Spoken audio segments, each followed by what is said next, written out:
morning, everyone. This is Amy, this is the Opinionated Woman, and welcome to my Pride vlogs. It is Halloween. It's almost 7. I try and wake up at a decent-ish hour, though at the moment, as you can tell, it's pretty dark. It's pretty dark. And the dogs are looking at me. Anyway, last night I started Pet by Akwaeke Emezi. I kept saying in my TBR and stuff that it was middle grade. It's not, it's YA. About a trans girl and a monster that her mother paints into existence. It's really good so far. I mean, it's Akwaeke Emezi. What do you expect? And the moment when you found out that the character was trans was so perfectly done. I don't want to tell you anything about it, but it was like, if more parents reacted like this, 10 out of 10. Now I'm going to dig into The Pink Line by Gevisser. I'm going to read the first book in, the first little essay in here called The World's Pink Lines, which I think is a introduction to this whole book, which is following different queer stories from around the world. So I'm going to drink my coffee and get into this.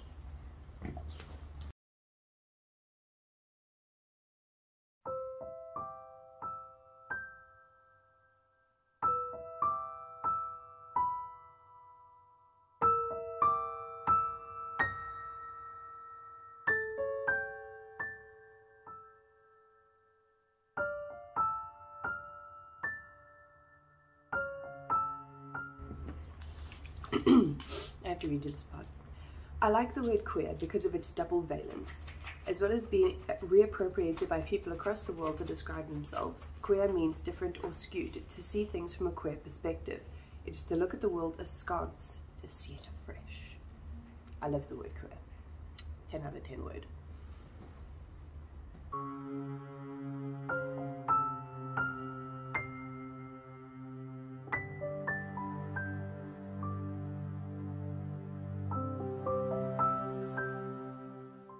So I just started Loveless by Oseman. It is a YA asexual coming of age story, and it's just the intro so far, and just like the mannerisms, and like it's already made me laugh out loud.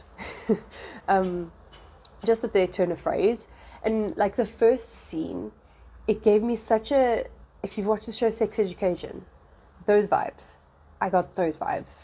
If you've not watched Sex Education, then I don't know how to describe it, but like that friendship dynamic and the social dynamic of the school and things like that, like even though it's not a co-ed school, but yeah, it was it's really nice. I really like the way that it started out, and at the same time I'm obviously listening to this after having watched Gabby Reed's talk about her reading this, and it was like, it was a vlog that really stuck in my head because of how emotional she got about feeling seen in this way. So it's really great to have a book that's written, sorry about my dogs, so knowing the subject matter and knowing the emotional reaction that it got from Gabby as someone who sees themselves as being on the A spectrum, it gives a whole like new way of viewing this, like obviously that it's a good portrayal, and it might be able to like, yeah, give me some insight into asexuals and their existence and stuff like that, because it's definitely a group that I remember the first time I ever learned that asexuality was a thing, was reading Saw Kill Girls. Well, I'd heard about it, but I didn't know how it worked. Like, you know, I mean, it's so different for everybody, but I didn't know what it was about. And then I read Saw Kill Girls, and there was a really good ace main character in there, and I've watched ace people saying that this is a good ace rep. So if you haven't read Saw Kill Girls, do it, by Claire Legrand. So good, so good. It's got a sapphic romance as well. But yeah, it's just giving some really good insight into a community of people that I'd like to learn about. So yeah, so far so good on all 3 books, powering through like a boss. Hello there, it's Wednesday, day 2 of the vlog. I have just been reading all three books. The only one that I wanted to chat about now though was Loveless. I am really enjoying it. It's something that I, you know, want to listen to. During the load shedding, I get to listen to that for ages, which is super great. But it's so good when it comes to representation. Like, one of the characters has two dads. There's an ace main character. There's a lesbian main character. They don't speak so black and white, and I love that. Like, when she meets her roommate, she's like, are there any boys you're interested in? Are there any girls you're interested in? You know, like, so people don't always talk about boys when they come to someone who presents as female. Oh, and as well, there's a non-binary character in here too, who uses he, they pronouns.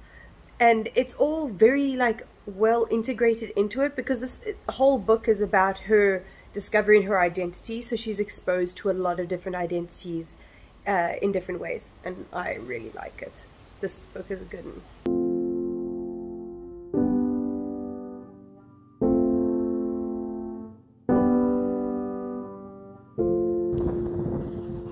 Hey, nice boy. Nice boy.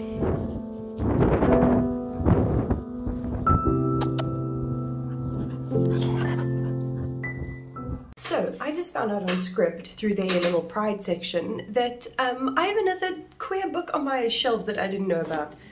Middlesex by Jeffrey Eugenides.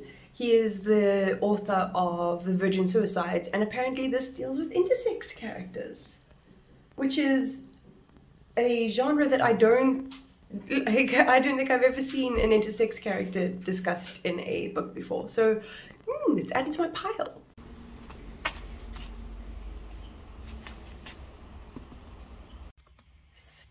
Stellar camera quality this time of night, but I am just watching this trippy hippie. I talk about her all the time because she has Tourette's, so she gets tics like I do, except obviously way more intense. So I really like watching her, and it reminded me about something in Pet that I wanted to mention.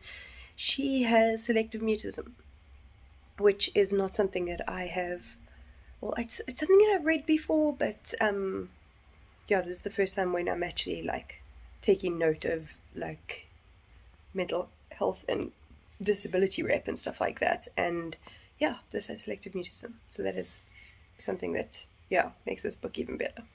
Howdy, it's Thursday. Goodness gracious, I just had a shoot and a half. I forgot to put my microphone on, so hopefully my audio is okay. I even turned it on freaking airplane mode and everything and forgot the mic. I try to do this fox eye thing with my eyes, but I don't have liquid liner. And then my freaking video cut out halfway through, so I had to refilm, and it was long. So annoying. Anyway, I just wanted to say that, okay, so I read the first full story in this about this character called Auntie. They call her Auntie, and she is a trans woman from Malawi, and so she was having a chinkozwe, which is a engagement ceremony with her husband, or with her fiance, and somebody reported on it, and because they didn't see her as a woman, they saw her as a man, they said that this was gay, and that is illegal there, and they got sent to prison, or like sent to jail, and then they got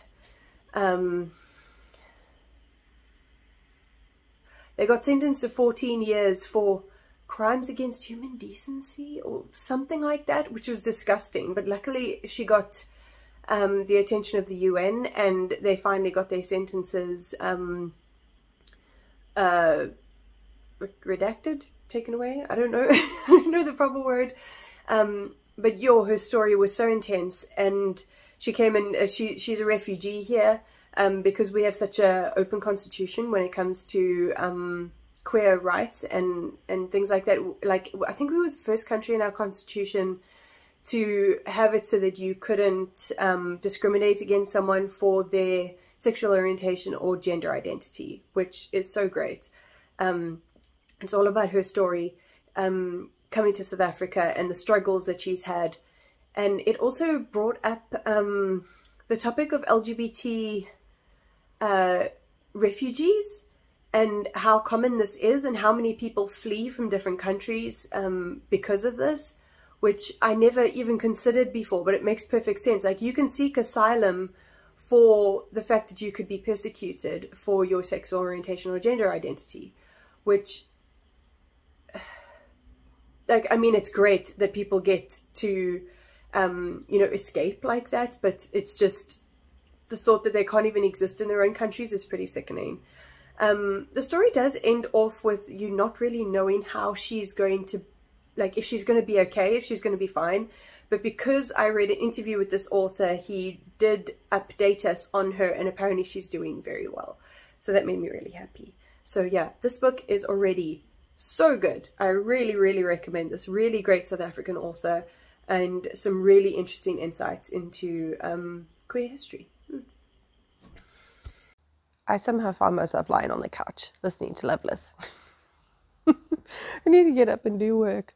But anyway, I am, yeah, as I said, listening to Loveless. And there's a little noise.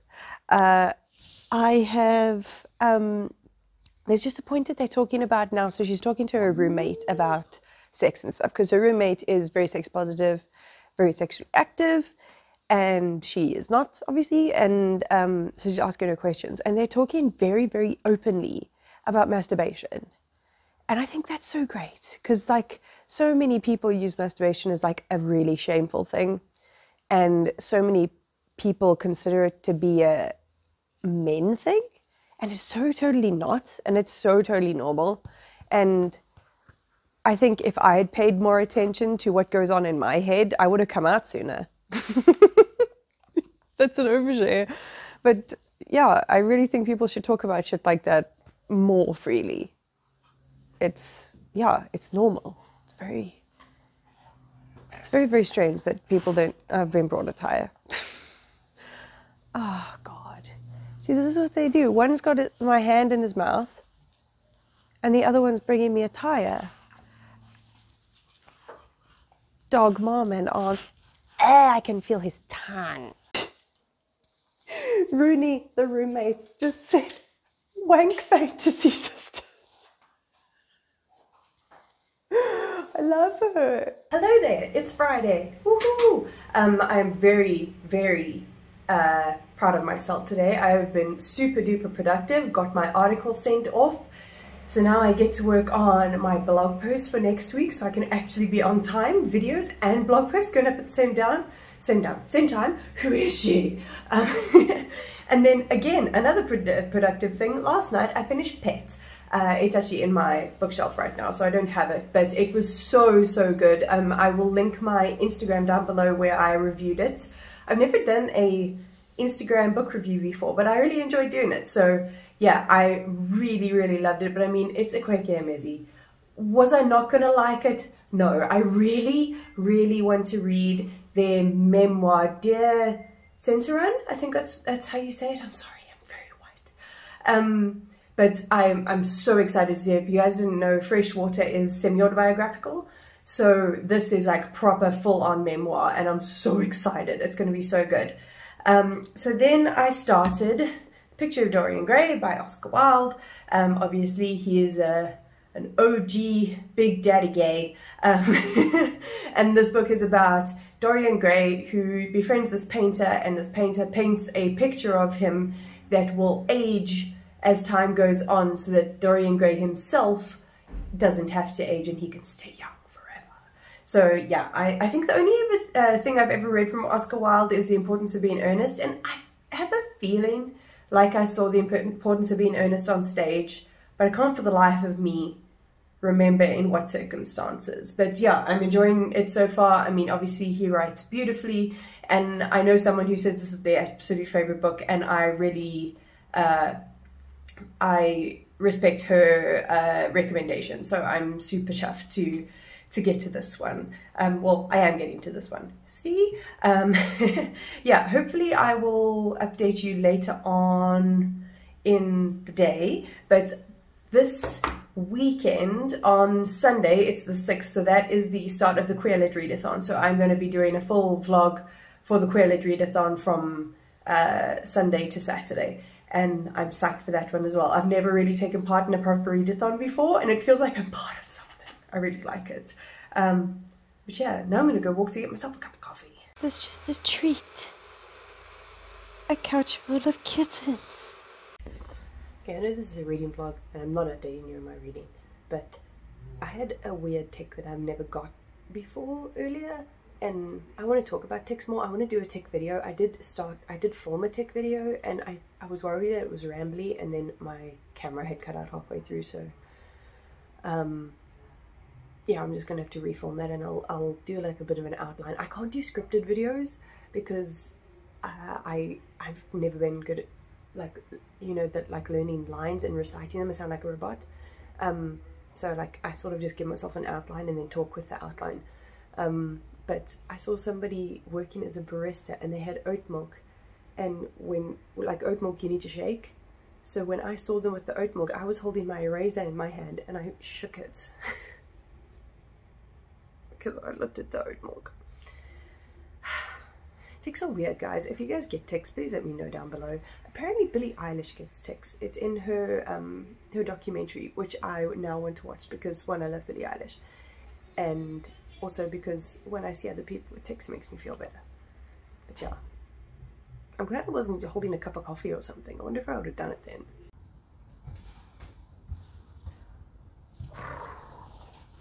Hello there. It's Saturday. I'm in my dog walking fit. These shorts got a lot tighter because of my bootay. I would like to say that it is all squats, but it is squats and chocolate, and I'm okay with that. Anyway, I realized that tomorrow I am doing this vlog.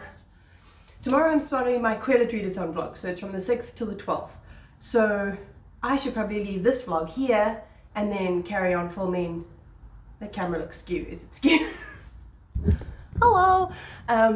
So I'm gonna carry on the next vlog tomorrow and end this vlog here. But first, I'm gonna take my little dog, hence the fit. I'm gonna take my little dog to the beach to try and walk off some chocolate and flings. So I hope you guys enjoyed this video.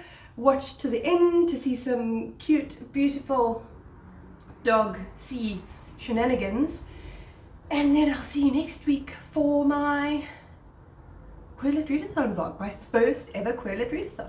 How exciting! Alright, check you buggers later. Come on. Come on.